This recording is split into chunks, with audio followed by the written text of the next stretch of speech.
Assalamualaikum warahmatullahi wabarakatuh, teman-teman. Saya Brenki, selamat datang di channel YouTube Mas Wahid.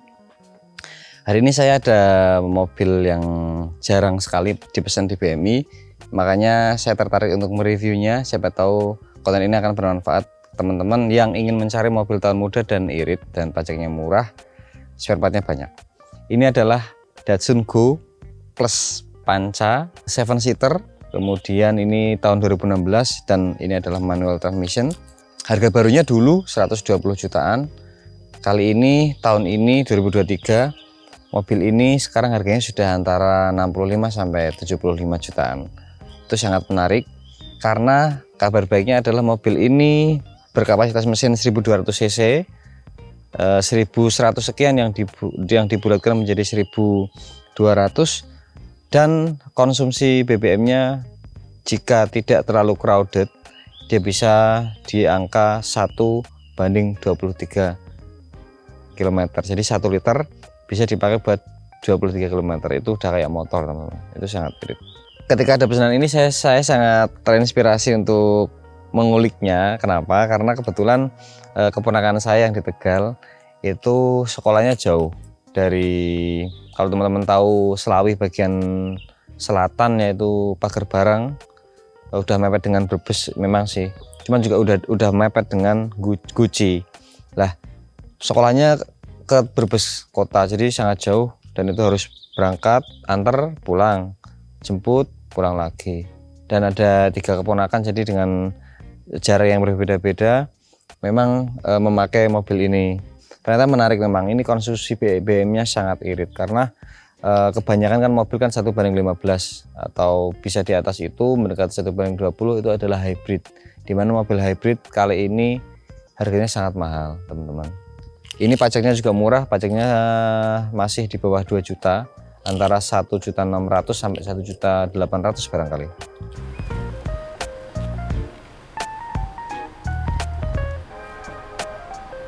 Radius putarnya bagus banget loh, teman-teman. Ini kondisi aktual terkini mobil yang baru kita dapat dari Jakarta, dan mobil ini belum kita sentuh apapun ya, benar-benar baru datang dan langsung saya review. Memang kita memilihnya tidak asal, jadi kita sudah mengecek hampir 6 unit untuk Datsun Go ini dan Go Plus ini dengan berbagai kondisi, dan dari 6 unit ini terpilihlah mobil ini dengan kondisi catnya hampir seluruhnya original ya. Jadi hampir seluruhnya original, kaca-kaca masih original, interior masih original. Nanti kita akan lebih detail cek interiornya. Cuman di luar teman-teman bisa lihat headlamp juga belum menguning, semuanya masih aman, krum-krum nggak ada yang lecet. Bahkan untuk fender dikit ya, depan ini masih aslinya juga, catnya masih asli, karet-karet listnya juga masih asli, fog lamp-nya masih asli. Dan ini yang garnish di sini juga asli, dove-nya asli, bukan rekondisi. Makanya mobil ini menurut saya dalam kategori yang sangat bagus. Karena catnya masih hampir seluruhnya original. Kemudian di bodi samping juga masih banyak yang ori, spion-spionnya masih oke. Ya ada den-den kecil barangkali ya, tapi nggak begitu kelihatan sih karena warnanya juga warna grey, jadi dan itu nggak begitu kelihatan. Kusem-kusem sedikit karena jamur di kaca pun ada, tapi nggak begitu banyak, teman-teman. Masih jelas kok, tuh masih aman semua. Sampingnya ini masih menempel dengan baik dan asli, cat-catnya masih asli. Kalau kita komentari desain sih selera, mungkin ada yang suka ada yang enggak dari bagian depan, samping dan belakang. Tapi menurutku mereka sudah berusaha untuk menyajikan mobil yang menarik ya, yang menarik, irit, dan terjangkau barangkali. Ditambahi body kit yang kalau seandainya tanpa body kit mungkin dia akan kelihatan kurang oke. Dan setahu saya mobil ini lahir dengan velg kaleng. Ini sudah di-upgrade ke velg yang lebih cakep lagi, pakai alloy, teman-teman. Kemudian untuk belakang ini sudah ada spoilernya, berarti ini tipe tertinggi ya spoilernya di tahun itu. Kemudian ada parking sensornya, belakang sudah ada body kitnya juga. Seingatku itu punya papa itu ininya memang chrome sih kayaknya, cuman ini udah pada pudar kayaknya. Tapi yang menarik mobil ini kan aku yakin untuk daily use ya, harusnya kondisinya luar biasa, bener-bener luar biasa, bener-bener luar biasa.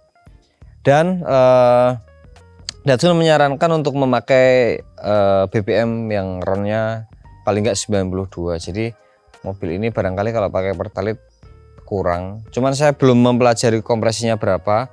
Tapi saya yakin pakai Pertalite masih bisa. Hanya rekomendasinya adalah RON-nya minimal 92 teman-teman. Ini bahkan ditulis di sini nih. Oktan numbernya 92.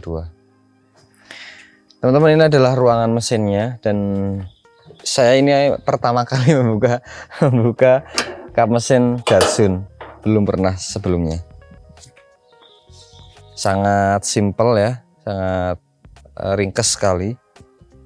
Cuman ya nggak kelihatan kecil banget engine-nya karena memang ruang mesinnya ini nggak begitu gede, jadi masih kelihatan padat. Tapi kalau kita perhatikan engine itu sebenarnya cuma segini doang teman-teman. 3 silinder ini ada koilnya 1, 2, 3 koil. Ini box filter yang gede, jadi ini terlihat terisi penuh. Allahu Akbar, terisi penuh. Nah itu ini apa, akinya kecil, paling berapa ampere itu, mungkin 50 ampere ke bawah itu, tapi cukup kalau untuk daya mobil ini sudah cukup. Bumper penggerak depan 3 silinder segaris ini teman-teman. Kotor banget, tapi ini nggak ada masalah. Saya kira ini tinggal di salon nanti sudah bersih semua. Kalau korosi kayak karat-karat ya wajar, karena air itu pasti akan naik ke atas. Dan kalau mungkin orang nggak begitu aware dengan mobil, tinggal cuman make jalan, terus parkir, nyuci juga kalau sempat ya. Walaupun kilometernya saya belum cek, entah saya lihat apa enggak, kilometernya itu tadi baru 1.800 atau 18.000 ya. Mungkin ya lupa lah. Ini masalah yang sepele istilahnya, ini tinggal di salon aja teman-teman. Ini adalah kondisi interior dari Datsun Go Plus. Kondisi dalamnya memang tidak mewah ya, sangat biasa, terkesan seperti kalau kita masuk ke interior Civic lama gitu tahun 90 ke bawah. Itu ya seperti ini, hanya dengan look atau lakukan desain yang lebih baru. Kalau fasilitasnya ya seperti mobil-mobil lama, bahkan kalau dibandingin sama kayak, walaupun ini enggak apple to apple kayak Corona tahun lama itu semua sudah elektrik semua, ini kalah jauh. Cuman poinnya untuk mobil ini bukan untuk itu ya. Jadi ini adalah mobil kecil tapi muat agak banyak, bisa jadi muat 7 orang dengan harga yang terjangkau, tahunnya muda, irit, dan pastinya tidak begitu worry karena tahun muda kan, asalkan kita milihnya benar, misalkan beli bekas, tetap aman dari segi perawatan. Nih kayak gini nih memang terlihat jadul ya, maksudnya sangat biasa sekali, nggak ada aksen-aksen yang mewah. Kemudian untuk keamanan teman-teman, mobil ini hanya dilengkapi 1 airbag di bagian driver saja. Untuk yang lain keamanannya ditunjang oleh seatbelt saja di baris pertama dan baris kedua. Untuk baris ketiga tidak ada layanan seatbelt. hanya doa saja. Untuk bagian speedometernya teman-teman kita bisa cek ya, itu hanya seperti itu saja. Nah, jadi ada speed, kemudian ada odo, ada BBM ya, kilometernya 18.000 teman-teman. Jadi kategori mobil dengan kondisi yang ya oke lah ya, 18.000 loh, tahun segitu loh. Berarti kan ini daily use-nya cuman mungkin sekolahnya deket kali ya anaknya. Nah ini masih komplit semua. Aku tuh paling suka lihat mobil kalau kunci cadangannya masih begini. Belum dipakai. Jadi penyerahan itu wah iso seneng penyerahannya, menyenangkan. Hah? Wani nyate guys. Nah teman-teman, untuk baris pertama itu unik ini kayak kalau teman-teman tahu Jeep zaman dulu ya, JK terus FJ ya, itu tempat duduknya yang gabung gini ya ini, jadi nggak ada konsol tengahnya yang memisah antara jok driver dan jok penumpang depan, jadi satu. Kalau teman-teman lebih gampangnya ngelihat ya Grand Max pickup gitu kan, jadi satu kayak gini kan. Lah ini enak ini kalau misalkan tipis-tipis muter-muter perumahan ya kan, anaknya di tengah sini, ibunya bapaknya, enak ini teman-teman. Cuman ya kalau orang gede susah ini karena ini menonjol ke belakang. Dan untuk handbrake-nya ini masih tarikan, ini kayak L300. Nah, yes, L300. Nah, kayak truk ya. Tapi ini bekerja kok, jadi nggak usah khawatir. Hanya looknya aja yang beda. Ini bekerja dengan baik. Head unitnya seperti ini, masih single din, tapi ini upgradable maybe atau enggak, karena di sini ada hazard di sini. Untuk pocket di depan laci nggak ada tutupnya, hanya lubang saja seperti itu, kayak canter gitu.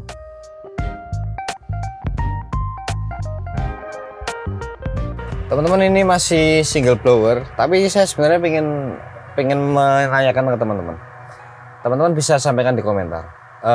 Teman-teman, kalau kita pahami, kita perhatikan ya, kayak Harrier single blower ya depan, kemudian CR-V itu kan SUV gede, itu single blower, kemudian X-Trail T30 T31 itu single blower, dan teman-teman bisa rasakan betapa dinginnya. Kemudian untuk LMPV, sebagian LMPV dia memakai double blower, dimana R3 itu nggak begitu gede sebenarnya. Apakah itu efektif ya? Apakah itu pasti efektif. Tapi apakah itu perlu? Kalau teman-teman bisa sampaikan. Karena saya mikir kayak bagaimana usaha untuk menaikkan harga mobil baru aja dengan menambah fitur double blower. Kalau menurut saya sih, karena single blower itu menurutku sudah cukup. Ini sudah dingin banget loh. Ini nyala langsung dingin ini beneran. Walaupun ini emang gak gede banget, cuman kadang saya mikir orang yang nyari mobil itu, ada mobil yang misalkan R3 agak lama, kemudian ada R3 agak baru dengan kondisi yang bagus yang lebih lama ya, spek hampir sama, hanya nggak mau hanya karena single blower. Menurutku sih nggak begitu krusial ya, terutama kita tinggal di kota-kota yang nggak begitu panas. Semarang nggak begitu panas ya. Diketawain sama Pak Ari, panas sih, tapi nggak harus double blower sih, karena banyak SUV gede yang nggak double blower pun sudah dingin. Ini dingin loh, ini single blower ini, dan hembusannya baru satu guys. Kalau kita hembusin pol, wah masuk angin guys. dingin, aslinya dingin banget.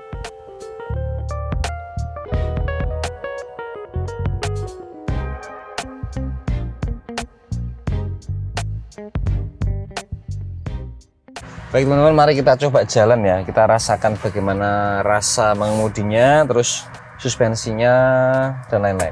Ayo.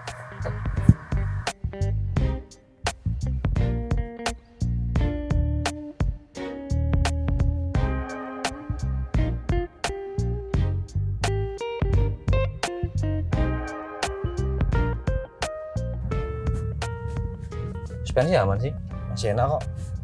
Hanya mobil memang terasa sangat ringan. Dan untuk safety ya aku nggak bisa ngomong banyak teman-teman. Yang jelas mobil ini lebih dari cukup untuk daily use. Yang irit, yang muda ya bisa mencoba untuk merawat mobil ini. Tapi kalau teman-teman cari yang bisa untuk speeding, untuk apalah gitu, yang lebih dari fungsi mobil pada umumnya, jangan beli mobil ini gitu teman-teman ya.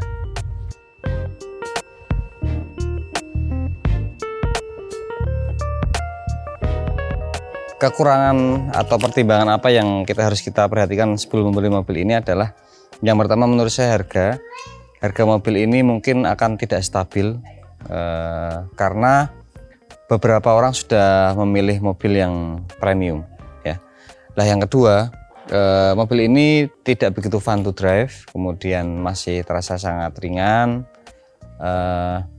Ada beberapa fitur yang primer yang maksudnya fiturnya terbatas. Kemudian ada satu hal yang mengganggu saya tadi itu ini parking sensornya lebih baik diganti karena dia bunyinya tidak terputus. Kalau biasanya kan putus tik tik tik itu panjang di dan nggak ada apa-apa, masih jauh semuanya. Jadi mungkin entah ini error atau yang lain juga begitu, itu bisa diganti teman-teman. Begitu, semoga konten ini bermanfaat. Oke. Kemudian untuk jaringan spare part dan jaringan servis ini kan punyanya Nissan ya.